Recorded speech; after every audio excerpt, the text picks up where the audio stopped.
Luc chapitre 16.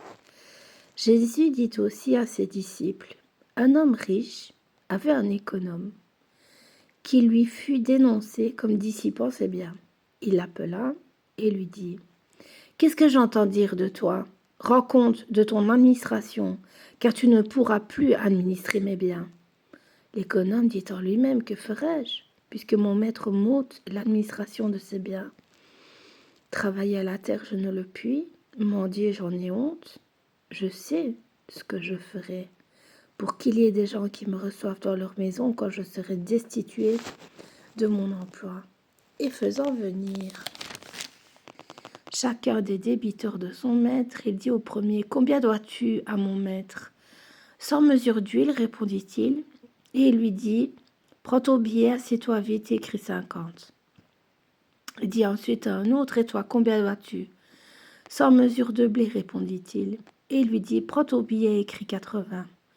Le maître loua l'économe infidèle de ce qu'il avait agi prudemment, car les enfants de ce siècle sont plus prudents à l'égard de leurs semblables que ne le sont les enfants de lumière.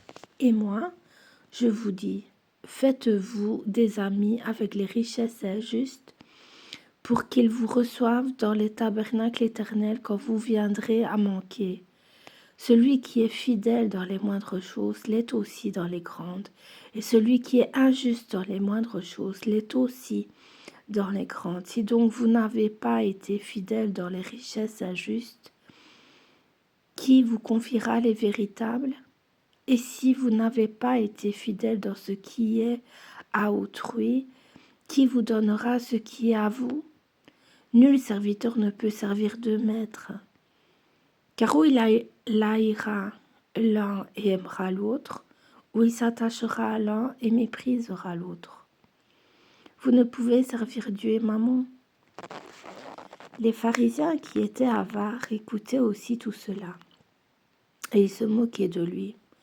Jésus leur dit, vous cherchez à paraître juste devant les hommes, mais Dieu connaît vos cœurs, car ce qui est élevé parmi les hommes est une abomination devant Dieu. La loi et les prophètes ont subsisté jusqu'à Jean. Depuis lors, le royaume de Dieu est annoncé, et chacun use de violence pour y entrer. Il est plus facile que le ciel et la terre passent, qu'il ne l'est qu'un seul trait de lettre de la loi vienne à tomber. Quiconque répudie sa femme et en épouse une autre commet un adultère. Et quiconque épouse une femme répudiée par son mari commet un adultère. Il y avait un homme riche qui était vêtu de pourpre et de fin lin, et qui chaque jour menait joyeuse et brillante vie. Un pauvre nommé Lazare était couché à sa porte, couvert d'ulcères, et désireux de se rassasier des miettes qui tombaient de la table du riche. Et même les chiens venaient encore lécher ses ulcères. Le pauvre mourut, et il fut porté par les anges dans le sein d'Abraham. Le riche mourut aussi, et il fut enseveli. Dans le séjour des morts, il leva les yeux, et tandis qu'il était en proie au tourment, il vit de loin Abraham et Lazare dans son sein. Il s'écria, « Père Abraham, aie pitié de moi et envoie Lazare pour qu'il trempe le bout de son doigt dans l'eau et me rafraîchisse la langue, car je souffre cruellement dans cette flamme. » Abraham répondit, « Mon enfant, souviens-toi que tu as reçu tes biens pendant ta vie et que Lazare a eu les maux pendant la sienne. » Les maux M-A-U-X. Maintenant, il est consolé et toi tu souffres.